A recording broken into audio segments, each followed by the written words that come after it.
məchul növə, qayıdış və şəxssiz növ. Bunlar üçü haqqında bir dənə ümumi bir məlumat deyil. Nədir o məlumat? Üçünün də şəkilçisi eynidir. Hansı şəkilçi ilə düzəlir? Bəli, I4 variant, I4 variant, N şəkilçisi ilə. I4 variant, I4 variant, bir də N şəkilçisi ilə nə düzəlir uşaqlar? Feilin qayıdış növü. Şəxssiz növdə də eyni yazacağıq. I4 variant, I4 variant. Şəkilçini yazacağıq. Müəllim, bəs bunları biz necə seçə bilərik ki, bunlar məchuldumu, qayıdışdımı, yoxsa şəxssiz növdür? Deməli, bunları seçmək üçün xüsusi nəyə baxacağıq? Məchul növün qaydasını yadımıza salaq. Məchul növ elə bir feillərdir ki, orada iş görən qrammatik cəhətdən bilinmir. Məchul növ feillər hansı feillərdir? İş görən qrammatik cəhətdən bilinməyən feillərə nə deyilir? Məchul növ feillər deyilir. Məsəl üçün deyirəm ki, qapı açıldı. Qapı açıldı. Qapını kimsə açır da uşaqlar, öz-özünə açılası deyil ki, elə. Ancaq işi icra edən, o qapını açan bizim cümləmizdə varmı? Xeyr. O riyaziyyatda X deyirsiniz, məchul, bilinməyən. Burada da həmçinin eyni şeydir. Yəni, məchul növ feil, ona görə deyirik ki, işi icra edən görsənmir feilimizdə. Qapını kimsə açır, sadəcə bizim cümləmizdə yoxdur. I nədir burada? Leksik şəkilçidir və feil düzəldən, feildən feil düzəldən şəkilçidir. İp çəkildi. İp çəkildi. Öz-özünü çəkə bilməyi. Ay, sağ ol. İpi kimsə çəkir də, sadəcə bizim cümləmizdə o nədir? Görsənmir. Bəli, aha. Sonra deyirəm ki, uşaqlar, yük daşındı olsun. Yük daşındı. Yükün özü daşındı. Kim daşıdı? Öz-özünə yəqin ki, bəli, bu icra olması deyil.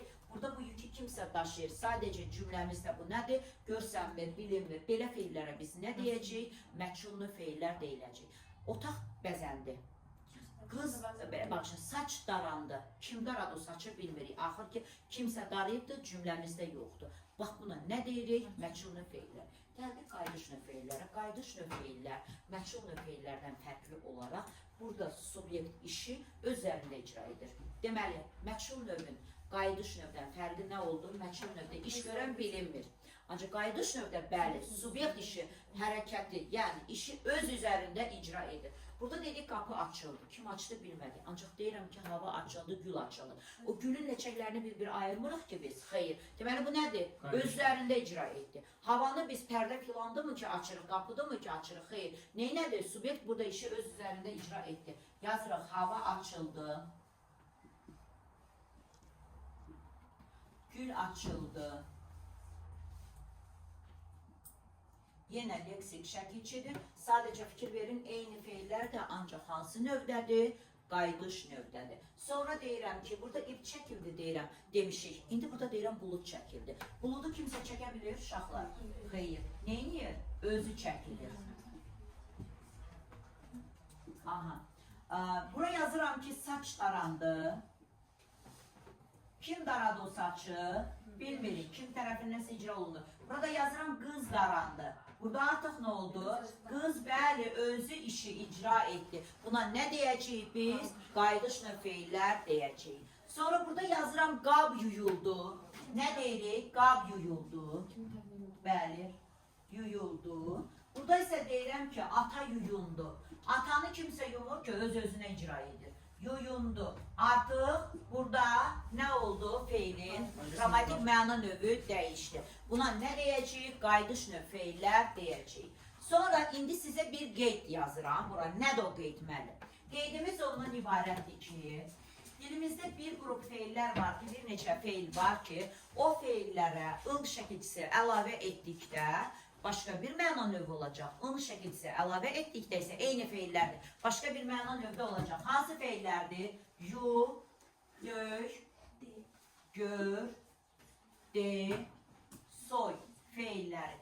Bunların üzərinə ıl-4 variant şəkilçi əlavə etsək nə olacaq? Məchul növ feil olacaq. Deməli, yuyuldu, yuyuldu, döyüldü, görüldü, sonra deyildi, soyuldu. Feilləri, feilin hansı məna növüdür? Məchul növdür. İndicə birini dedim, qab yuyuldu, söz deyildi, iş görüldü, kartof soyuldu və s. kimi ıl şəkilçisi varmı o feillərin tərkibində? Hansı məna növüdür? Məchuldur. Heç də cümlədə oxuyum, təhlil edim, heç başınıza artmağa ehtiyacınız yoxdur. Bircə dənə bunu bildik ki, tərkibində ıl var. Il varsa ziyad. Nədir bu? Hansı məna növüdür? Məchuldur. Ancaq bunların tərkibində ın şəkilçisi olarsa, o feillər nə sayılacaq? Qayıdışlı feillər. Necə feillər sayılacaq? Qayıdış feillər. Döyündü. Yuyundu. Ata yuyundu. Qayıdışdı. Ürək döyündü. Qayıdışdı. Kənd göründü. Qayıdışdı. Qarı deyindi. Qayıdışdı. Soyundu. O paltarını soyundu. Nə oldu aşağılar? Qayıdış növ oldu. Baxın, bu kimi feillərdə, tərkibində ınlı şəkilçisi gördünüz, avtomatik nə deyəcəksiniz? Qayıdış. Il şəkilçisi gördünüz, məchul növ olur.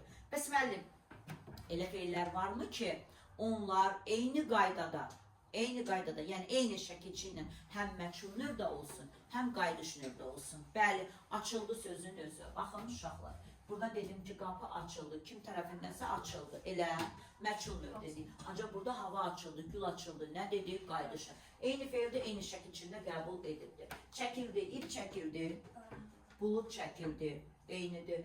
Saç darandı, qız darandı. Otaq bəzəndi, qız bəzəndi. Burada eyni feillərdir və eyni şəkilçini də qəbul edir. Bəli, sadəcə fərqli məna növlərindədir. Aydındır uşaqlar. İşte. Yani insan soyu. Onu dayandır. Onu da elə biləməm.